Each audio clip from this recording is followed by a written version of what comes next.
Hello guys.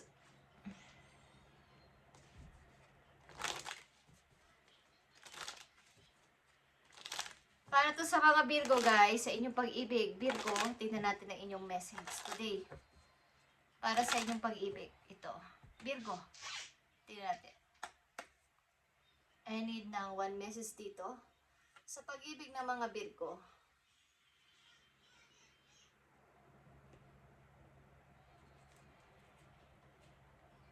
So, i-open mo ang puso mo sa pagmamahal pa sa ibang tao, guys. Kung kayo ay nabigo, open yourself to others. Huwag niyong isara ang puso niyo sa pagmamahal. Okay? Virgo, pag-ibig mo to.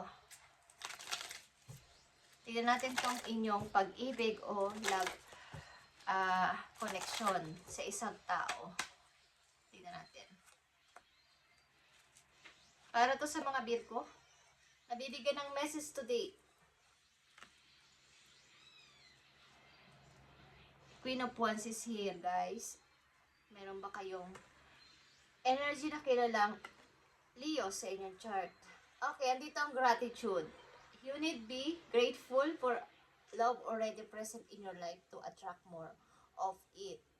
Kung kayo nasa pag-ibig is, mas ipadama nyo pa sa tao na to ang inyong pagmamahal sa kanya. At hindi lang basta nakapokus sa isang tao ang love sa kapwa. Ipamahagi ninyo o ipahayag ninyo, ipadama ninyo sa mga taong kilala ninyo inyong love sa inyong puso. Okay? At makikita ang inyong pagiging isang mabuting tao. Okay? Kung kayo nasa pag-ibig na is, maging present kayo sa anumang oras, anumang pagkakataon. Kahit na busy or wala kayong time, isipakita ninyo sa kanya inyong love sa kanya. Okay, Virgo? Andito ang Two of Cups, Ace of Swords, and Ace of Cups. So, kayo ay in love, guys.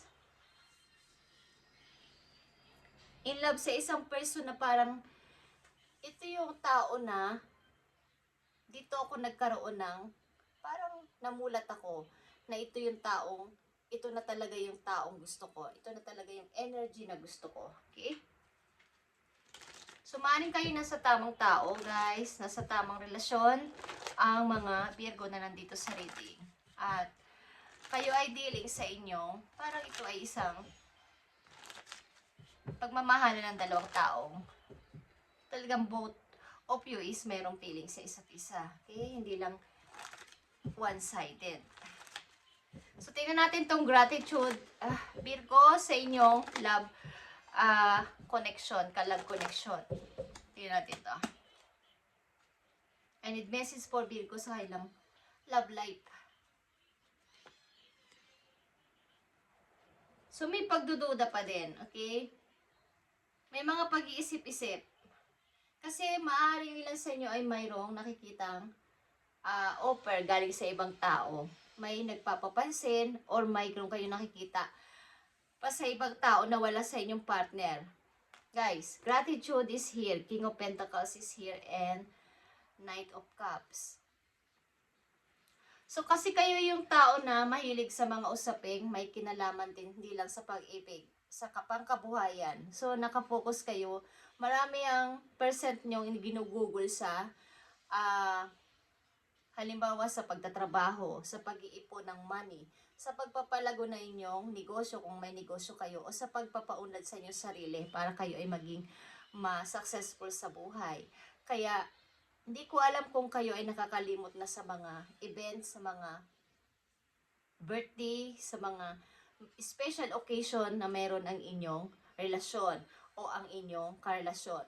Nakakalimot na kayong ayain siyang kumain sa labas o mag-date, something na kailangan nyo ng oras para sa kanya. Okay? Tignan natin itong gratitude, Virgo, para sa inyo. So, ilan sa inyong Virgo na nandito ay business-minded. Maliban sa pag-ibig na to o sa connection na to is ang inyong percent na ginugugol sa inyong kumbaga, sa career ay mas malaki kaysa sa pag-ibig na to, guys. Tingnan natin. Ang gratitude dito. dito. Two of Cups again is here, guys. So, maaaring kayo ay kulang sa communication at maaaring may pagtatampuhan dito. Seven of Swords, Ace of Wands, and the Queen of Pentacles. So, maliban sa kayo ay nasa relasyon na is, mayroong mga taong nai-involve sa inyong circle. Bawa is, hindi alam ng inyong kasintahan na kayo may mga kinakausap na iba. At hindi naman to about sa pag-ibig o sa pakikipag-flirt sa kanila. May mga ginagawa kasi kayo na, kayo lang nakakaalam sa sarili ninyo. At may mga offer kayong tinatanggap galing sa ibang tao na may kinalaman sa pera o sa pag-unlad ninyo. Okay? Hindi ito tungkol sa kumbaga may paglilihim sa inyong ginagawa. Hindi ito tungkol sa pakikipagrelasyon sa iba. Sa halip na maging honest kayo sa inyong relasyon is mayroon kayong itinatago sa kanya about sa inyong mga transaksyon, sa inyong mga ginagawa. Okay? Maaaring hindi pa to talaga yung tipong kayo ay kasal na, kayo ay magkasintahan pa lang ng iyong kakoneksyon na to. Itina natin pa itong gratitude, Virgo.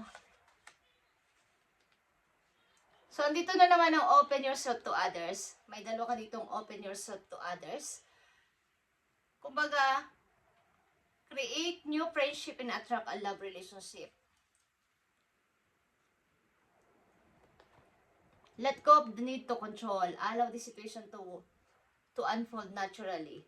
So, maaaring ang pag-ibig na to ay on and off at maaaring nagtatalo ang isip ninyo sapagkat ito na ba yung tao na mamahalin ko habang buhay? Maaaring mayroon ditong pagbabawal. Okay? Maaaring gusto ninyo kayo ay may ililihim pa din kahit nasa relasyon kayo. May boundaries. But ang inyong person maaari ay selfish or gusto lahat alam niya ang inyong mga ginagawa. But sa inyo is, gusto nyo is may lihim pa din, may privacy pa din kayo sa mga information sa buhay ninyo. Okay, so, meron ditong maaaring pagdistansya na. Okay, Virgo, maaaring on and off relationship ito. Tingnan natin ang message pa dito sa let go of the need to control and gratitude, guys.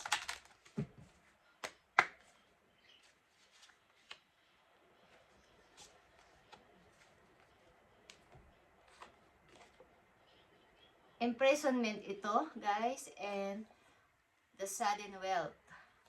So, kayo talaga, ang ilan sa inyo mga Virgo na nandito ay mahilig sa mga, hindi ko alam kung kayo nagpupunta sa mga slot machine or sa mga casino or what is, yung mga tumataya kung saan-saan para sa biglaang pag-angat ng money. Meron kayong ginagawang mga hindi sinasabi sa inyong partner at kayo lang ang gusto nyo ganito, okay? Ayaw nyong sabihin lahat or ikwento lahat ang inyong kaganapan sa buhay. Meron kayong boundaries sa inyong karelasyon. Or meron man sa inyo nagpapakita ng pag-ibig, maaaring kayo ay nakafocus sa inyong career kesa sa pag-ibig o sa relation na masasabi. So kayo ay maaaring may mga tinatanggap na offer na maaaring magdadala sa inyo sa trouble. Kayo ay mag-ingat, Virgo, okay? Maaaring mayroon dito hindi pagkakaunawaan between you and your person, but meron pa rin kayong connection, guys. Tingnan natin, Virgo, ang kahihinatnan nitong inyong relasyon.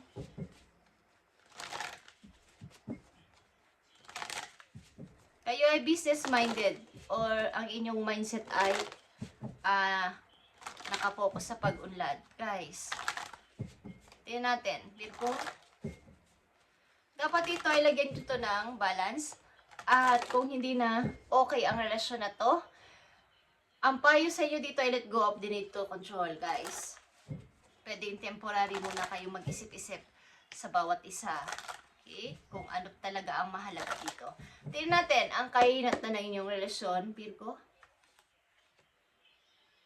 So, ang ilan sa inyo biglang lalaki ang pera Dahil sa pagtaya-taya nyo kung saan, mukhang kayo ay bigla ang mananalo kung saan guys, sa slot machine. Okay, bata pa kayo is kayo ay business-minded na. Nakafocus kayo talaga sa career guys. Rather than relationship. Tingnan natin, bit ko. So, andito ang 5 of arrows. And, yeah, grace. Ito ay something heartbroken or pagsasacrifice. Okay, isa sa inyo ay maaari magsasacrifice or isa sa inyo ay lalayo, isa sa inyo ay makikipaghiwalay o maghihiwalay kayo nang may pag-uusap sa isa't isa. Kaya andito ang let go of the need to control. Maaring may paghihiwalay magaganap dito Virgo sa inyong relasyon ng iyong kakoneksyon sa ngayon. At maaring hindi nyo na ito kaya pang, kumbaga, mabalance. Sapagkat kayo talaga ay nag-iisip, how pa akong uunlad, how pa akong magiging matagumpay. Tingnan natin. Virgo ang message sa inyo o payo. Ang ilan sa inyo biglang lalaki ang pera, may mapapanalunan. So, dito ang open-mindedness. Open-mindedness. Okay, ito ay zebra. There is more than one way of looking at things. You must be ready to accept alternative viewpoints and new ideas. You must open your eyes to new ideas and new ways of resolving problem. Maaari talagang kayo ay mas ang focus nyo ngayon ay how kung mapapalaki pa ang aking ipon, ang aking kabuhayan, paano pa ako magsasucess. So ang ilan sa inyo dito ay may mga katulad ng sinabi ko kanina, may mga offer na paparating guys na may kinalaman sa pera ito. At alternative itong ways para sa inyo na para mula sa inyong main job, part-time job or something is may mga iba pa kayong naiisipang alternative ways na parang dadami pa ang inyong ipon sa madaling panahon at hindi na kayo maghihintay pa ng matagal na panahon o bibilang pa ng taon para lumaki ang inyong pera. So may mga naisipan kayo at mga new ideas din na pumapasok sa inyong isip. At may mga offer sa paligid. May mga good and bad offer dito Virgo. So kayo ay maging mapag-observe sa inyong i-accept na offer. Sapagkat maaring may mga panloloko din at may mga bulaang offer. So kayo ay mag-ingat. Okay guys? But maaring kayo ay mapag-isang person. At may mahal man kayo is hindi naman dumadating yung time na kayo ay talagang desperadong